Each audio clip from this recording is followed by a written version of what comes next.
Hey guys, ಎಲ್ರಿಗೂ ನಮಸ್ಕಾರ. Welcome back to Sagar stop ಆಯ್ತು ಕ್ರಿಕೆಟಿಂಗ್ ಅಪ್ಡೇಟ್ಸ್ಗೆ ಎಲ್ಲರಿಗೂ ಸ್ವಾಗತ. ಮೊದಲನೇ ಅಪ್ಡೇಟ್ಗೆ ಹೋಗುವಂಥ ಸಮಯ ಏಷ್ಯಾ ಕಪ್ ಸೆಪ್ಟೆಂಬರ್ 9ನೇ ತಾರೀಕಿಂದ ಸ್ಟಾರ್ಟ್ ಆಗ್ತಿದೆಯಲ್ಲ, ಇದಕ್ಕೆ ಮೈನ್ ಸ್ಪಾನ್ಸರ್ ಇರುವುದಿಲ್ಲ ಅಂತ ಅಪ್ಡೇಟ್ ಬರ್ತಾ ಇದೆ. ಅದೇನು ಸ್ಪಾನ್ಸರ್ ಇದ್ರೇನು ಬಿಟ್ರೇನು ನಮ್ಗೆ ಇಂಡಿಯಾ ಗೆದ್ರೆ ಸಾಕು ಗುರೋ. ಏನು ಸ್ಪಾನ್ಸರ್ಶಿಪ್ ಏನು ಮೈನ್ ಅಲ್ಲಿ BCCI ಬೇಜಾನ್ ದುಡ್ಡು ಕೊಳಿತಾ ಬಿದ್ದೈತಲ್ಲಿ. ಏನು ಭಾರಿ ಲಾಸ್ ಆಗೋಗ್ಬಿಡ್ತದೆ ನೋಡಿ, ಏನು ಬೋರ್ಡ್ ಮುಚ್ಕೊಂಡು ಹೋಗೋ ಥರ ಆಗೋಗ್ಬಿಡ್ತದೆ ನೋಡು. ಏನೋ ದೊಡ್ಡ ಬ್ರೇಕಿಂಗ್ ನ್ಯೂಸ್ ಥರ ಹೇಳ್ತಾ ಇದೆಯಲ್ಲ ಗ್ರೌ ಅಂತ. ಇನ್ನೂ ಬೇಕಾದ್ರೆ ಬಿಟ್ಟರೆ ಇನ್ನೊಂದು 100 ವರ್ಷ ಏನು ಸ್ಪಾನ್ಸರ್ಶಿಪ್ ಬಂದಿಲ್ಲ ಅಂದ್ರೂ ಕೂಡ ಇರೋವಂಥ ದುಡ್ಡು BCCI ಅಂದರೆ ಸರ್ವೈವ್ ಆಗೋವಂಥ ದುಡ್ಡು BCCI ಹತ್ರ ಐತೆ ಅಂತ. ಹೌದು, ಖಂಡಿತ ಇದೆ.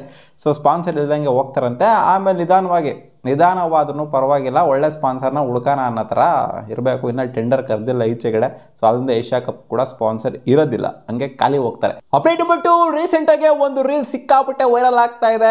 ಅಂದರೆ ಒಂದು ವಿಡಿಯೋ ಕ್ಲಿಪ್ ಸಿಕ್ಕಾಪಟ್ಟೆ ವೈರಲ್ ಆಗ್ತಿದೆ. ಶ್ರೀಶಾಂತಿಗೆ ಹೊಡೆದಿದ್ದು ಹರ್ಭಜನ್ ಸಿಂಗ್ ಸ್ಲ್ಯಾಪ್ ಮಾಡಿದ್ದು. ಅದು ಯಾವ ಥರ ಸ್ಲ್ಯಾಪ್ ಮಾಡಿದ್ರು ಅಂತ ಆ ಟೈಮಲ್ಲಿ ನಮಗೆ ಸಿಕ್ಕಿರಲಿಲ್ಲ. ಬರೀ ಫೋಟೋಸ್ ಮಾತ್ರ ಸಿಕ್ಕಿತ್ತು ಅಷ್ಟೇ. ಅವ್ರು ಹೊಡೆದಾದ ನಂತರ ಅವ್ರು ಕೈಗೆ ಹಿಡ್ಕೊಂಡಿರೋದು ಫೋಟೋಸ್ ಮಾತ್ರ ಸಿಕ್ಕಿದ್ದು. ಬಟ್ ಹೊಡೆದಿರೋವಂಥ ವಿಡಿಯೋ ಏನಿದೆ ಅದು ಇವಾಗ ಟ್ರೆಂಡ್ ಆಗ್ತಾ ಇದೆ. ಲಲಿತ್ ಮೋದಿ ಅವರು ಆ ವಿಡಿಯೋನ ಈಚೆ ಕಡೆ ಬಿಟ್ಟಿದ್ದಾರೆ ಅಂತ ಒಂದು ರೀಸೆಂಟಾಗಿ ಒಂದು ಇಂಟರ್ವ್ಯೂನು ನಡೆಸಿದ್ರು ಲಲಿತ್ ಮೋದಿ ಅವರು. ಸೊ ಅದರಲ್ಲಿ ಈ ವಿಡಿಯೋನ ಈಚೆ ಕಡೆ ಬಿಟ್ಟಿದ್ದಾರೆ ಅಂತ ಇದೇ ಅಪ್ಡೇಟ್. ಏನಕ್ಕೆ ಈ ವಿಡಿಯೋನ ಇವಾಗ ಪಟ್ಟಣಂಗೆ ಬಿಟ್ಟರು ಅಂತ ಗೊತ್ತಿಲ್ಲ.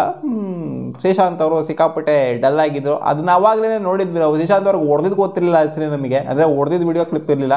ಇವಾಗ ಆ ವಿಡಿಯೋ ಕ್ಲಿಪ್ಪು ಕೂಡ ವೈರಲ್ ಆಗ್ತದೆ. ಪಾಪ ಇವಾಗ ಅವ್ರು ನೋಡಿದವ್ರು ಏನಂತ ಅನ್ನಿಸ್ಬೇಕು ಶ್ರೀಶಾಂತಿಗೆ, ಬಿಡ್ರೋ ನನ್ನ ಮಕ್ಕಳರಲ್ಲಿ ಅವಾಗ ಆಗಿರೋದು ಯಾವಾಗಲೂ 2009 ಆಗಿರೋದನ್ನ ಇವಾಗ ಹಿಡ್ಕೊಂಡು ಎಳಿತಿರಲ್ಲ. ಹರ್ಭಜನ್ ಸಿಂಗ್ ಹೊಡೆದಿರೋದನ್ನ ಅವರೇ ಸಾರಿ ಕೇಳಿದರೆ ಬೇಜಾನ್ ಸಲ ಬಂದ್ಬಿಟ್ಟು ನನ್ನ ಮಕ್ಕಳ ಹತ್ರ ಸಾರಿ ಕೇಳಿದರೆ, ನನ್ನ ಹತ್ರ ಸಾರಿ ಕೇಳಿದರೆ, ಇವಾಗ ಏನಕ್ಕೋ ಟ್ರೆಂಡ್ ಮಾಡ್ತಿದ್ದಾರೆ ಅಂತ ಅನ್ಕೊಂತಾರೆ ಶ್ರೀಶಾಂತ್. ಅಪ್ಡೇಟ್ ನಂಬರ್ 3, ರೋಹಿತ್ ಶರ್ಮಾ ಒಂದು ಸ್ಟೇಟ್ಮೆಂಟ್ ಹಾಕಿಬಿಟ್ಟಿದ್ದಾರೆ. One bowler he loves to hit 6 against ಅಂತ ಒಂದು ಕ್ವಶನ್ ಬಂದಾಗ, ಯಾರು ಸಿಕ್ಕಾಪಟ್ಟೆ ಇಷ್ಟಪಡ್ತೀರಾ ನೀವು, ಯಾವ ಬೌಲರ್ನ ಇಷ್ಟಪಡ್ತೀರಾ 6 ಹೊಡೆಯೋಕೆ ಅಂತ ಕೇಳಿದಾಗ, ನನಗೆ ಅವೆಲ್ಲ ಇಲ್ಲ ಗುರು, ಯಾವನ್ ಬಂದರೂ ಇಕ್ತಾ ಇರೋದು ನನಗೆ ತಲೆಯಲ್ಲಿ, ಅದೇ ನನಗಿರೋದು. ಯಾವನ್ ಮುಂದೆಗಡೆ ಇರ್ತಾನೋ ನಾನು ಬಾಲ್ ನೋಡ್ತೀನಿ, ಸರಿಯಾಗಿ ಇಕ್ತೀನಿ. ಯಾವ ಬೌಲರ್ ಅದು ಇದೆಲ್ಲ ನಂಗೆ ಮ್ಯಾಟ್ರ್ ಆಗಲ್ಲ.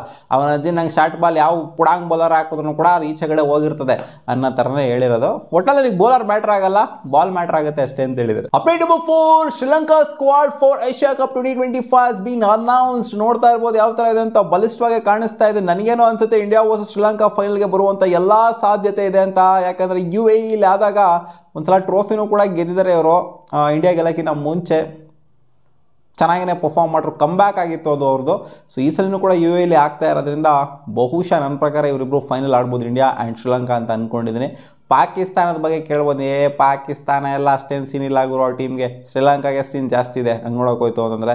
ಚರಿತ್ ಅಸಲಂಕ ಅವ್ರ ಕ್ಯಾಪ್ಟನ್ಸ್ನ ನಿಭಾಯಿಸಿದ್ರು ಅಂತಾರೆ. ನಿಸಾಂಕ, ಮೆಂಡಿಸ್, ಪೆರಾರಾ, ಫರ್ನಾಂಡೋ, ಆಮೇಲೆ ಕಮಿಂದು ಮೆಂಡಿಸ್ ಎಲ್ಲ ನೇಮ್ಸ್ಗಳೇನಿದ್ದಾವೆ. ಇಲ್ಲೊಬ್ಬರು ಕಮಿಲ್ ಅಂತ ಒಬ್ಬರು ಹೊಸೊಬ್ರನ್ನ ಹಾಕಿರೋದು ಬಿಡ್ತು ಅಂತಂದರೆ ಶನಾಕ ಅವರು, ಅಸರಂಗ್ ಅವರು, ವಲಾಲಿಗೆ ಎಲ್ಲ ನೋಡಿರುವಂಥ ಪ್ಲೇಯರ್ಸ್ಗಳನ್ನೇ. ಕರುಣರತ್ನೆ, ತೀಕ್ಷಣ, ಶಮೀರಾ, ಫರ್ನಾಂಡೋ, ತುಷಾರ ಆ್ಯಂಡ್ ಪತಿರಾಣ ಎಲ್ಲ ನೇಮ್ಸ್ಗಳೇ. ಕಮಿಲ್ ಅಂತ ಇವರೊಬ್ಬರು ಹೊಸ ಪ್ಲೇಯರ್ ಇದ್ದಾರೆ ಅಷ್ಟೇ. ಅದನ್ನ ಬಿಡುತ್ತೋ ಅಂದರೆ ಎಲ್ಲ ಹೆಸರು ಮಾಡಿರೋಂಥ ಪ್ಲೇಯರ್ಗಳೇನೆ. ನೋಡೋಣ ಹೆಂಗಿರುತ್ತೆ ಅಂತ. ಅಪ್ಡೇಟ್ ನಂಬರ್ 5, RCBಯ ಮಾಜಿ ಆಟಗಾರ ರಾಸ್ ಟೇಲರ್ ಒಂದು ಸ್ಟೇಟ್ಮೆಂಟ್ ಹಾಕಿಬಿಟ್ಟಿದ್ದಾರೆ. ರಾಸ್ ಟೇಲರ್ನ RCBನ ಫಸ್ಟು ತೊಗೊಂಡಿದ್ದು IPL ಅಲ್ಲಿ. ಇವರು ಕೊಟ್ಟಂಥ ಕ್ವಾಟ್ಲೆ ಅವಾಗ ಮಸ್ತಾಗೇನೆ ಇತ್ತು. ಅವಾಗ ಸುಮಾರು match man of the match ಆಗಿದ್ದಾರೆ ಅವರು. RCBಗೆ ಮ್ಯಾಚ್ ಸುಮಾರು ಗೆಲ್ಸಿದ್ದಾರೆ. ಇನ್ಫ್ಯಾಕ್ಟು ಆ 2009 ಟೈಮಲ್ಲಿ ನಾವು ಕ್ಲೋಸ್ ಹೋಗಿದ್ವಿ, ಸಿಕ್ಕಾಪಟ್ಟೆ ಟ್ರೋಫಿ ಗೆದ್ದೇ ಬಿಟ್ವಿ ನಾವು ಅಂತ ಅಂದ್ಕೊಂಡ್ವಿ, ಬಟ್ ಗೆಲ್ಲೋದಕ್ಕೆ ಆಗಲಿಲ್ಲ. ಇನ್ಫ್ಯಾಕ್ಟ್ 2011, 2016 ಕೂಡ ಹೋಗಿದ್ವಿ. ಅಂದರೆ ಅವರೆಲ್ಲ ಟೀಮಲ್ಲೇ 2009 ಇದ್ದರು ಅವರು ಫೈನಲ್ಸ್ ಆಡಬೇಕಾದ್ರೆ. ಬಟ್ ಅನ್ಫಾರ್ಚುನೇಟ್ಲಿ ಗೆಲ್ಸೋದಕ್ಕೆ ಆಗಲಿಲ್ಲ. 2016 ಸಿಕ್ಕಾಪಟ್ಟೆ ಕ್ಲೋಸ್ ಇತ್ತು. ಬಟ್ ನನಗೆ RCB ಸುಮಾರು ಟೀಮ್ಗೆ ಆಡಿದ್ದೀನಿ ನಾನು, ಡೆಲ್ಲಿ ಡೇರ್ಡೆವಿಲ್ಸ್ಗೆಲ್ಲ ಆಡಿದ್ದೀನಿ. ಬಟ್ RCB ನನಗೆ ಕ್ಲೋಸ್ ಟು ಮೈ ಹಾರ್ಟ್. ಯಾಕಂದರೆ ಅವರೇ ಫಸ್ಟ್ ನನಗೆ ಅವಕಾಶ ಕೊಟ್ಟಿದ್ದು ಆ್ಯಂಡ್ ನಾನು ಅಲ್ಲೇ ಮಿಂಚಿದ್ದು ಜಾಸ್ತಿ. RCB ಬಿಡ್ತು ಅಂದರೆ ಎಲ್ಲೂ ಅಷ್ಟೇನು ಮಿಂಚಿಲ್ಲ ನಾನು. ಆ್ಯಂಡ್ RCB ಗೆಲ್ಲೋದ್ರಲ್ಲಿ ನನಗೆ ಸಿಕ್ಕಾಪಟ್ಟೆ ಖುಷಿಯಾಗಿದೆ. ಎಸ್ಪೆಷಲಿ ವಿರಾಟ್ ಕೊಹ್ಲಿ ಗೆದ್ರಲ್ಲ, ಇದು RCB ಗೆಲ್ಲೋದಕ್ಕಿಂತ ವಿರಾಟ್ ಕೊಹ್ಲಿ ಅವರ ಗೆಲುವು ಅಂತ ಹೇಳಿದ್ದಾರೆ. ಮತ್ತೆ ಸಿಗೋಣ ಮುಂದಿನ ವಿಡಿಯೋದಲ್ಲಿ ಗಾಯ್ಸ್. ಇಷ್ಟ ಆಗಿರೋ ಕ್ರಿಕೆಟಿಂಗ್ ಅಪ್ಡೇಟ್ಸ್ ನಿಮ್ಗೆ ಈ ವಿಡಿಯೋ ಸ್ವಲ್ಪ ನೋಡಿ ಇಷ್ಟ ಆಗಿತ್ತು ಅಂದರೆ ಒಂದೇ ಒಂದು ಲೈಕ್ ಮಾಡಿ ಗಾಯ್ಸ್. ಬಾಯ್.